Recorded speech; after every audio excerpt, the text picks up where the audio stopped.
Hi everyone, it's Vicky here and welcome back to another Mixed Media Tuesday. Today I'm working on my journal and I will be covering the first page of the journal. This is a journal that I made as a tribute to my new collection, so I'm planning to fill it up only with projects by using these products. And I'm starting with rice paper for my background. Now you will be able to follow along with me on this tutorial today. It is going to be super easy, so trust me, you can do it along with me.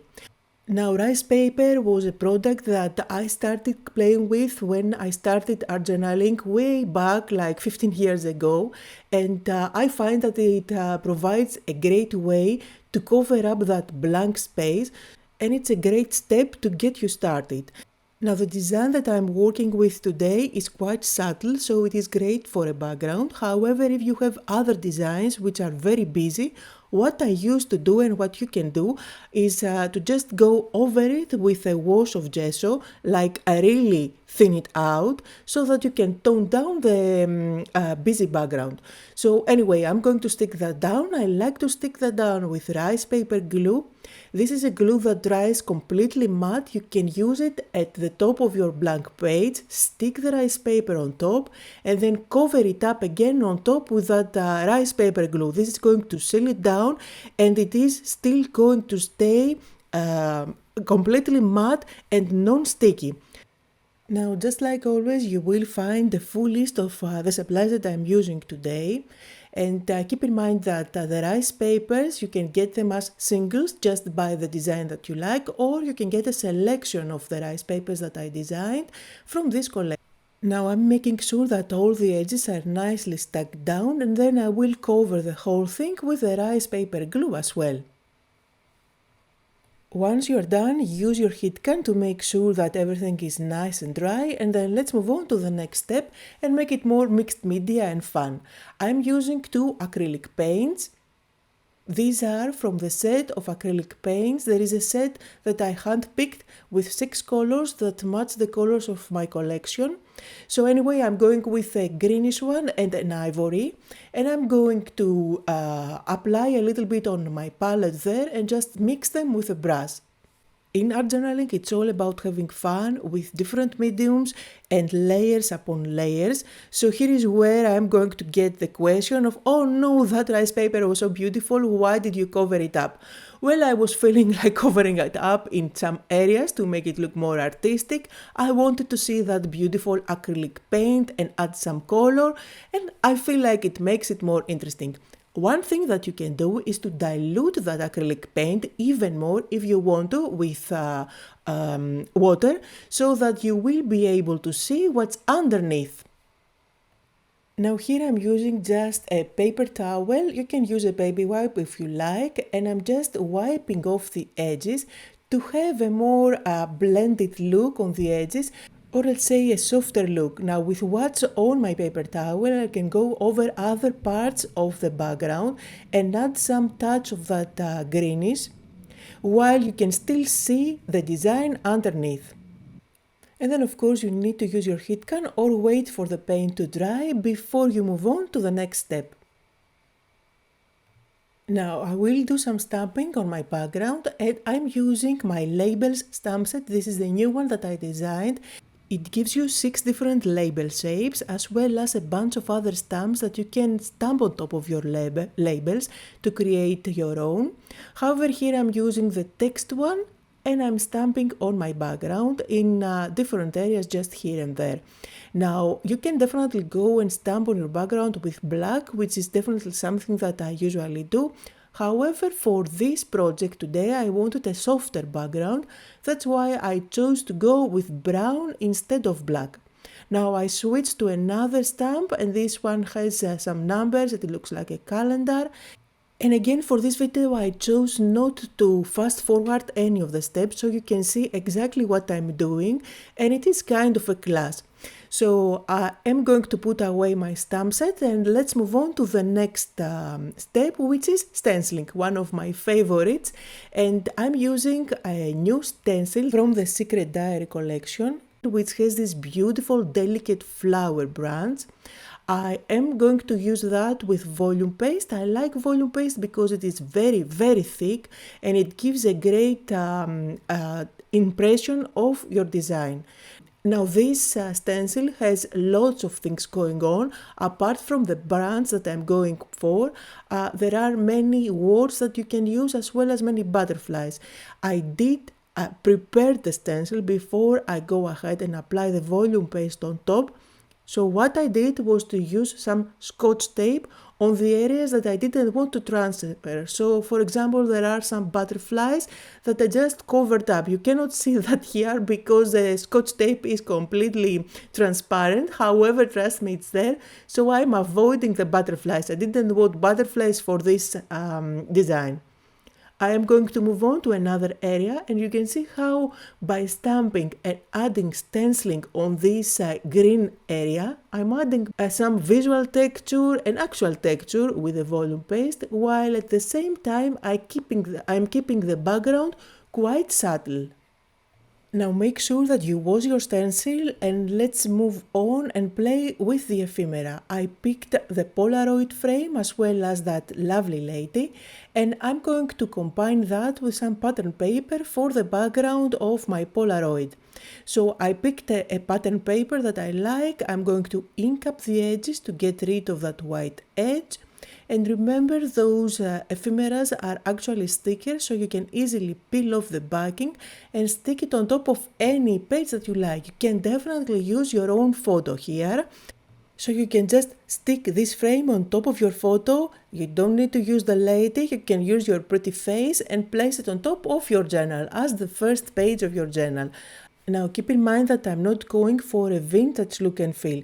So although I'm trying to get rid of that white edge, I'm not overdoing it with inking, just to make sure that this remains fresh and bright.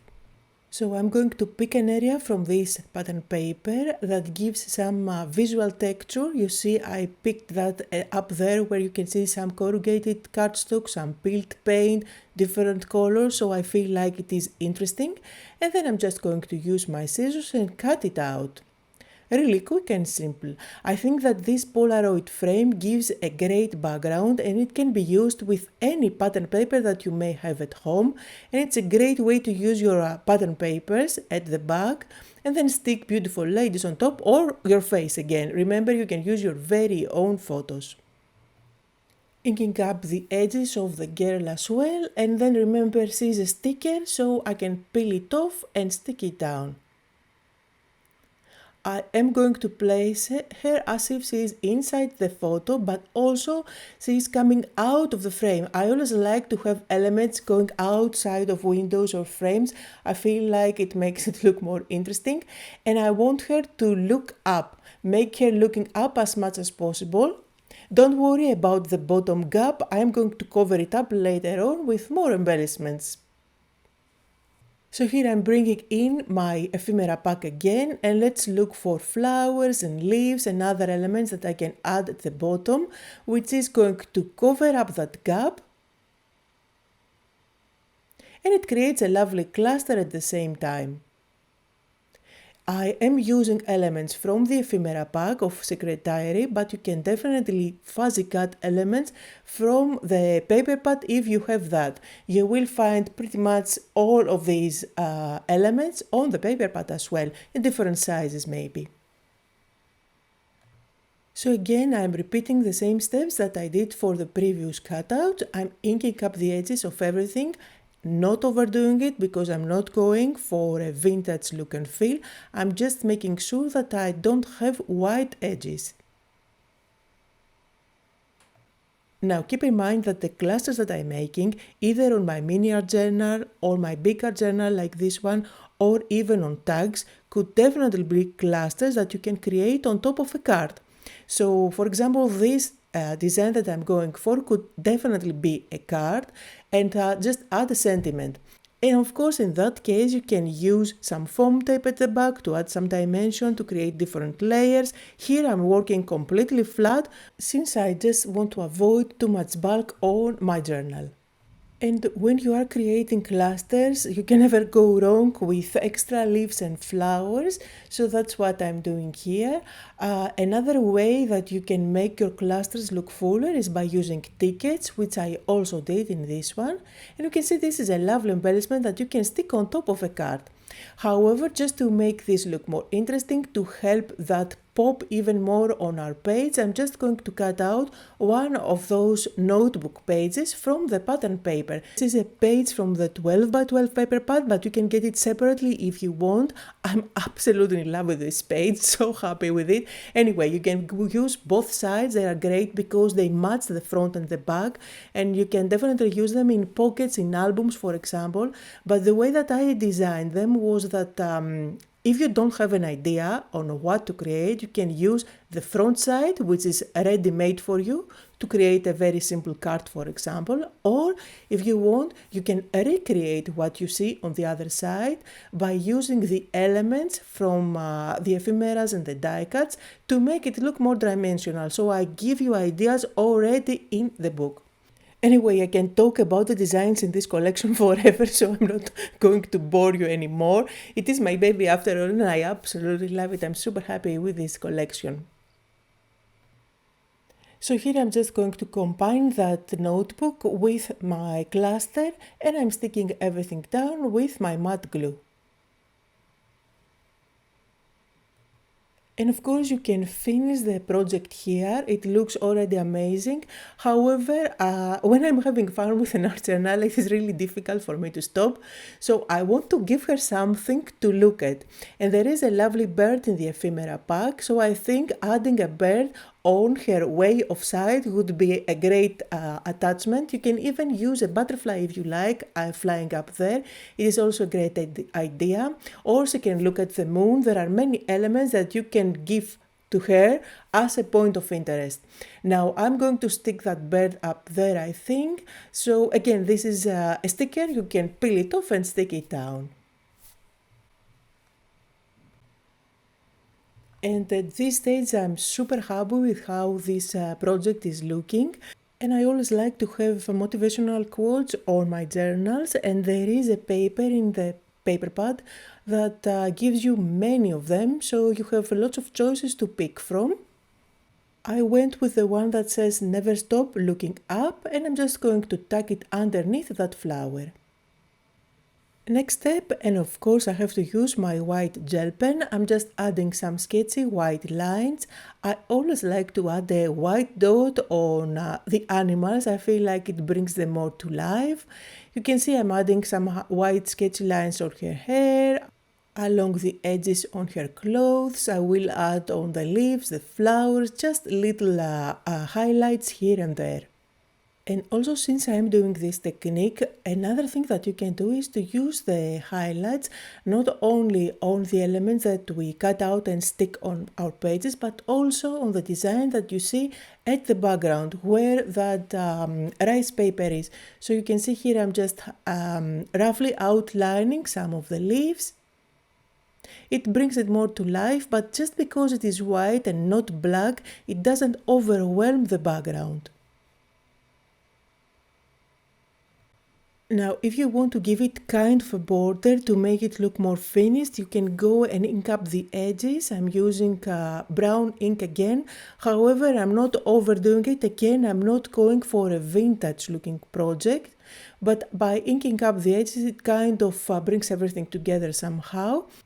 And then you all know what's the finishing touch. I'm just going to add some white splatters. I did cover with a scrap piece of paper her face. I don't want to have any funny splatters on top of there, but I can go to town with the rest of the page. I love splatters, and it's really hard for me to stop applying them. However, always keep in mind that I'm doing that with a very thin brush so that I don't end up with very big blobs. So that was the project for today. I hope that you had fun, that you got inspired, and that you will create something similar. Thank you all so much for joining me today. Links to everything that I used can be found down below, just like always. Here are some close-up photos on the project where you can see the details better. I'm saying goodbye, and I'll see you all next time.